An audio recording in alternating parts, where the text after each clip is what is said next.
Back again on the floor of the. 2023 Music City Drum Show. Thank you, man. It's a Get that mouthful. right. It is a mouthful.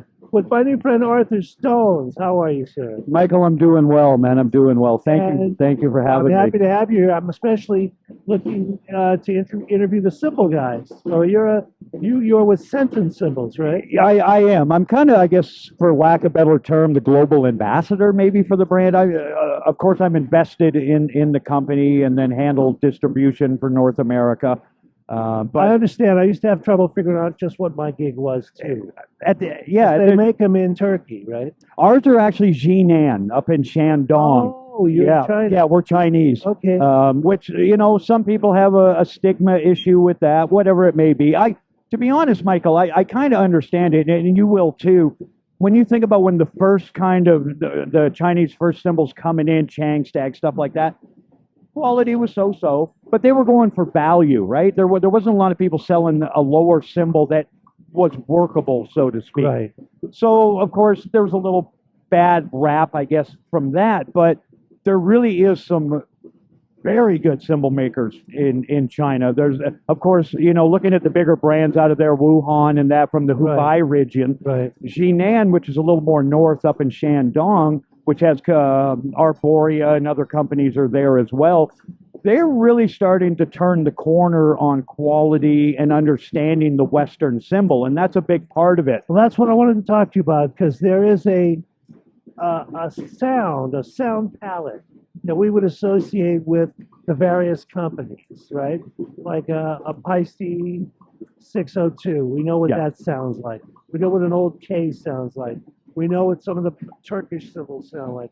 They're different sound palettes. Yeah. And the Chinese had a different sound palette as well Absolutely. for a long time. And now they're trying to, and successfully, incorporating more of a Western sound. Yeah, absolutely. When you look at the history of Chinese cymbals, which coincidentally, and you'll know this, Chinese cymbals were in North America before Turkish cymbals were. Right. When the Peking opera and things like that would come to China in the early mid-1800s, that's how the Chinese cymbals, the lion chinas as we know them, that's how they ended up here. Okay, I didn't know that. Because of that. They would, the Peking opera would do a tour through San Francisco. A lot of the stuff was just left here.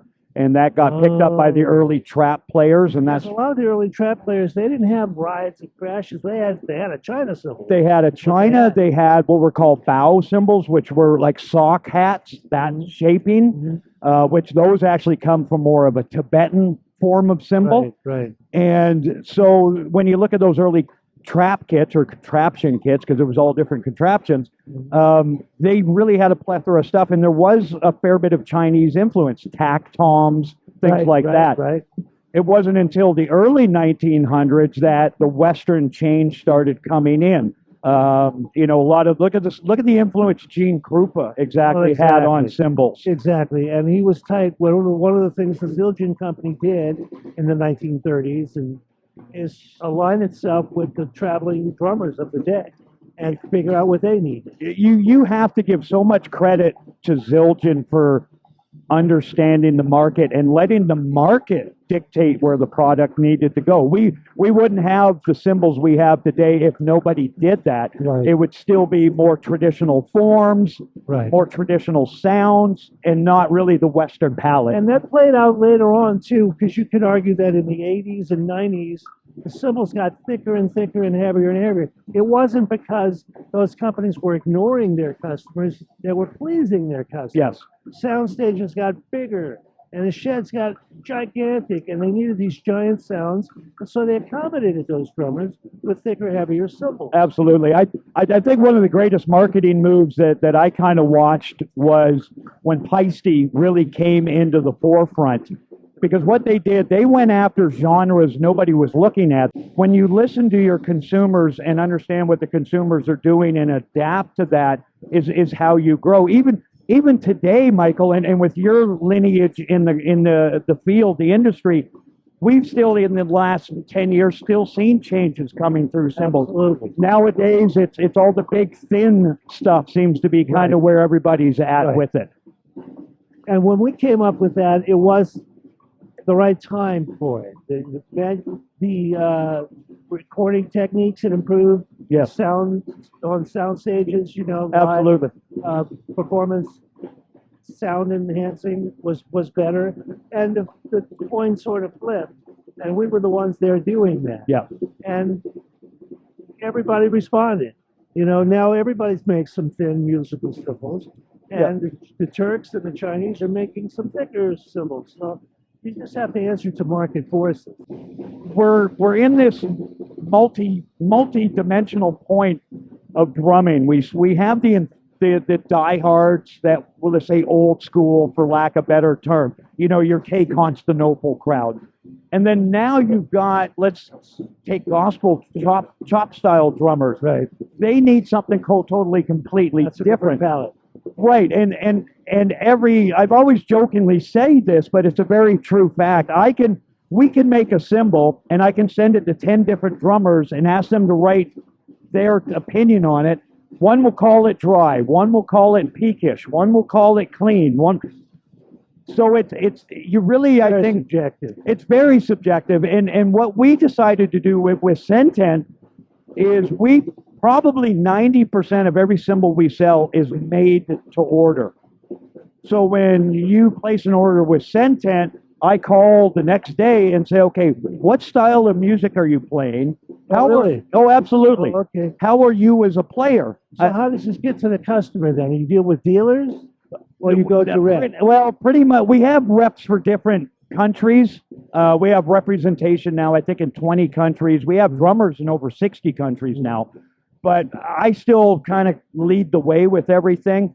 And so if I were to buy a Centent cymbal, yes, sir. Where would I go? To a dealer or go online? Go online, yeah. And that's going to go to you? Yes. Well, Okay. it depending, like, let's say you're in Germany and you stumble across the Centent site and you order something, I'll be the first to see it, as I control that. I see. But then I send it to the rep in Germany so he can talk to that client and get that information. That's very personalized service. For us, it seemed like the logical choice. I don't think people know this. There's over 100 cymbal brands now when you add it all up. I know. And a majority are private label or stamp, whatever you want to call them. And everybody's out there kind of, hey, we're this, we're that, the other. We didn't want to go that route. What we might like, the next person might not. So since we're a true factory brand, not private label, we have the liberty to make what the customer wants. Right. Which works well because it now gives them the opportunity to almost feel like an A-list artist. I can get a signature model, or I want an 18.5-inch cymbal at 1,600 grams, underside hammered. We'll do that for them. Yeah. We kind of like to say that we would rather make your cymbal than sell you ours. It's beautiful. And it's been a wonderful plan. You really, I don't think a lot of people know your depth in this business. I appreciate it. And what we quickly realized was we're not getting into retail. They're not going to pick us up. If I were to start tomorrow, I just had this conversation with another cymbal manufacturer, I wouldn't go the dealer route. Yep. I mean, they can't handle 100 cymbal companies. No. They just can't. No, it's no matter impossible. How much they like it. Yep. And the big boys are out there pushing the products. Yep. And that's people's entry point.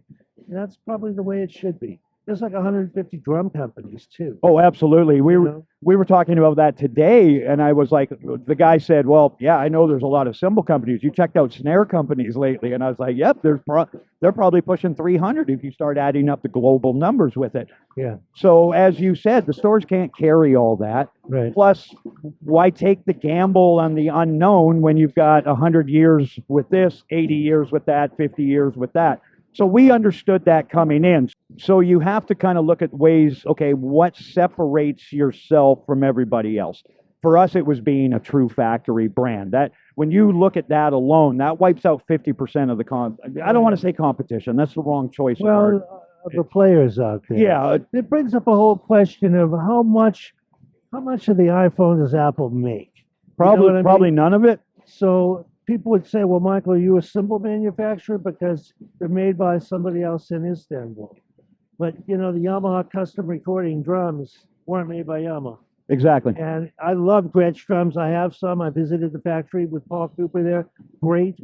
I love them, but they don't make anything. I think But it's a people, great brand. I think people would be very surprised if they learned where a lot of their favorite brands are actually coming from. When you think about this, I had this conversation not too long ago, and somebody was discussing one of the major brands in Turkey, and brought up the gentleman's name, and I don't want to use it because I don't want to personally okay. hit him on it. And I asked him this. I said, do you really think one man is making all these cymbals? Right. Okay. And I think they kind of caught on that. Oh yeah, that really doesn't Steve make sense. Maxwell made that point now that he's the head of Praviado. Yes. He said, you know, yeah, Johnny was his company and his baby, but we made thousands of drums. Johnny didn't make all those. Exactly. Yeah. You know, he was the head of the company. Yeah, exactly. I mean, I could only imagine, let's say 1930. I don't think Avitas was swinging a hammer. Doesn't matter in the long run. It's is it a good product and is it a good company? That somebody asked me not too long ago was what's been our success, because like we really did, and we're still nobodies in a certain way, but from our transition from east to west, we went from 0 to 60 countries in 5 years. That's good numbers. That's really good numbers. And somebody asked me, okay, well, what was the secret behind that? And I said, there wasn't a secret. If you offer a good product with a good price and back it with good service, that's all you need. You want to call that a secret? Okay. Well, apparently it must be, because everybody else is so worried about magic formula this, secret formula that. We're going to end on that. I'm going to talk about a magic formula. Oh, do you know there's for people who don't know, there's always been this mystique of the magic formula for a cymbal, because you smelt metals in a very nasty, dirty, complicated process. And there were companies who insisted they had a secret formula. But there is something called a spectrum analysis. What is it called? Radial spectrograph. Thank you. You're welcome. I've done the same thing. And they had one at Sabi. Okay. And you aim it at a piece of metal, and it tells you what's in it down to the trace element. Yeah. And if you start thinking, wait a minute, of course they can do that. They don't send people up into space with some guy knocking on the thing in fuselage. He goes, yeah, that sounds about right. Somebody's got to know what that shit is. There's an old expression: when the fable outgrows the truth, to stay with the fable. Right. Right. And as you know, and as I know, if we've got some great cymbal makers here today. Paul Francis, Timothy Roberts. I mean, the best of the best. If you go and do a spectrum on everybody, they're within 0.25% of each other. So it's not the formula; it's the process. Thank you. Are you using recycled copper? Are you using bits of pellets? Are you using shard, bar, what do they call the buckshot system? Yeah. I had a conversation. All that stuff. Yeah, I had a conversation with what's in it. Yeah, with Rob Cook in the Chicago show. Uh-huh. And he was putting together a kind of a tribute to cymbals. Right, I saw they had done that. Beautiful. It was really neat. And so he got a hold of me and he asked me, he said, okay, he said, what is the story of all this? And I said, just simply that. It's a story. But the process, just like you, and you did a great video on that one time. And I think more people should watch that. There is a huge difference of if you pour that ingot at one temperature versus another. There's a huge difference if right after the first cupping press, if you do a cold shock, a warm shock, a shelf style tempering, or what, there's all these variables that come in. Thank you very much. That's right. And every company has their own little take on it. Absolutely. Some. Thank God, right? It would all have the same. We only need one company. Everybody might as well wear a blue shirt or a green shirt or whatever, right? There's no originality. There's one of the Smiths in Chicago at that deal said something really neat. He said, one man's trash can lid is another one's Spizzacino. For those that don't know, Spizzacino heralded probably is, I hate the word best. He was heralded as one of the finest cymbal-smiths in the world. He's an eccentric guy. He's passed now. He lived in rural Italy, and he didn't really have a formal company. No. Lee Ruff worked with him, and he didn't have a checking account. Lee would buy medals for him and stuff. And he just had a passion for making these cymbals, and he became world renowned. Absolutely. And I don't own a Spiz personally. I've played one. Couple. And there really is something special about them. There really is. Yeah. And what I like, I think, in the cymbal thing is when drummers start really realizing how important a cymbal is to the palette of their sound. Yeah. Guys that are the intricate players, they need the bell to work a certain way. They need the bow a certain way. They need a certain taper right at that edge.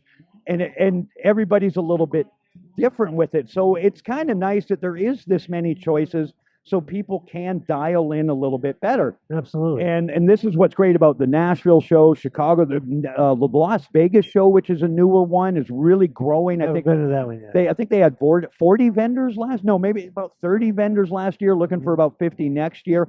I think, and I'd be interested in your take on this.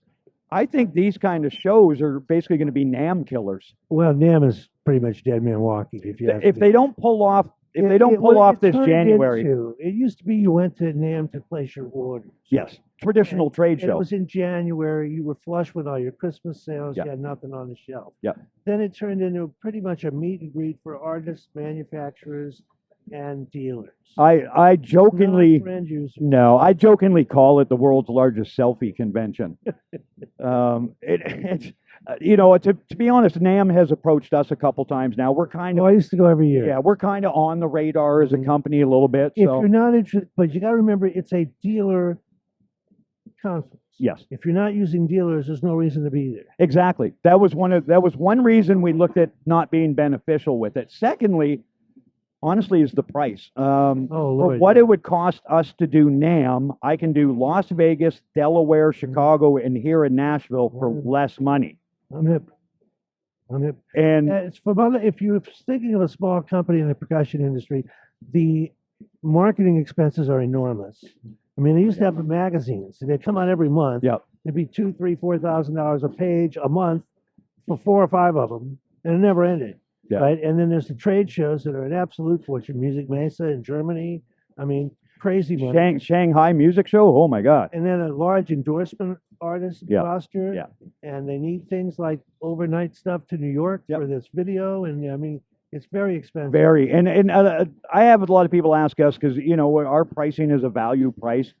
Well, it must not be that good if it's that cheap. No, we don't have A-list We don't artists. do that. We don't take out big ads. We don't spend money on world-class videos that fool you into thinking the product sounds like this when it actually doesn't, Right. et cetera, et cetera. So There's a place for all of them. I mean, I've seen artists who said, I'd love to come on board with you, but my present company is sending me on a clinic tour of Southeast Asia. Yeah. Well, good for you, man. yeah, God bless you. we've actually been approached by a couple of A-listers, and I was very much said the same thing. I can't afford you. Yeah, they need it, but they and- deserve it. And if they could get it, No, good for them. Why fault anybody for being successful, right? We made a very sound decision not even to get. As a matter of fact, we fine people if they use the word endorsement because it's so incorrectly used these So days. many companies began to use it as a sales. It's a gimmick. It's was a simply a sales gimmick. sales tactic. Absolutely. You sign with us, you're on our roster. How vain, I guess, must a person be to sign an endorsement deal with a company they've never even bought or played? But companies have picked up on that. Last thing I'll leave you with, we get calls from management. Hi, I represent so and so, Yes. and I'd say, so you're shopping for a deal? They'd say yes. I'd say, well, you just said the wrong Yeah. magic word. Yeah. That's not the way it works. That's not how it works. But yeah, it's kind of become convoluted, and whatever, it is what it is. It's going to be that way. It's not going to change. Right. I sometimes I laugh though. I've talked with some people that were looking at switching brands, etc. And I send them a general price sheet, and they're like, "Holy cow, that's cheaper than my endorsement deal." I said, well, "That's on you, right?" You know how it's gone completely backwards. When somebody says I'm endorsed, that's so incorrect. It's backwards. That's right. But people are, for whatever reason, that validation sets in with them, and It's so a be it. validation that means a lot. In a profession where you don't get a lot of validation. True enough. Everybody's trying to chop everybody, etc. We purposely stayed out of that whole deal for the biggest reason was cost.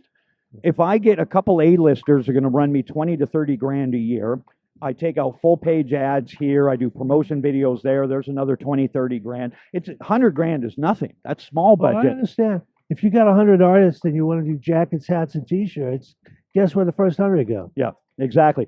Now, but this is what I always try to explain to people: who pays for that? Yeah, well, The end user. The end user. You're right. Yeah. Eventually, it's in the cost. It's absolutely it's built into cost. In the cost, it has to be. There's a reason that certain brands cost more money. Are they making a better cymbal? That's the debate we're not going to have here today. Yeah. But I can guarantee you this: they're spending $1 million a year on stuff that we aren't. Right. Well, one, we don't have the $1 million. I never had that choice. So that was an easy decision for us. Me too. I never had the choice.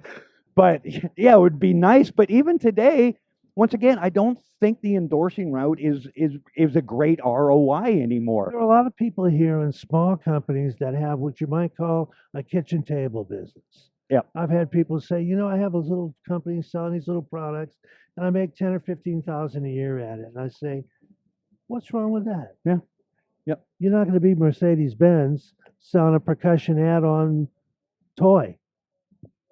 There was anyway. Well, you know it's an exciting day when Ray Luzier is walking by you. What's going on, Ray? Hey man, we're busy. We can't talk to guys like you. Put your face on camera. Did you get your little? Yeah. Say hi. Live? No, we're not live, but this is our friend Ray Luzier. You may have heard of him. He's a drummer from this little band say my last name? called Luzier. Ooh, that's actually that's better actually. I'm from New Orleans. Luzier. Luzier. Lose your ear. Lose your ear. Lose your ear. Yeah. Did Well, you I have get a name nobody gets right at all. So Did you get your little dragons? Yes, I did. Thank you. Thank you. Yeah. anyway, as I was saying, we don't have time for guys like this. No, don't talk. No. But hey, that's gonna make this very awkward. I'll see you tomorrow. Great clinic. And the last thing is, if you don't have a sense of humor in this industry, you're in the wrong place. Get out. I'll leave you with this. One time we're at the NAMM show, and it's a zoo, Oh, yeah. And I sit down at a kid. I got my eyes closed. I'm in my booth, and I'm just playing real soft.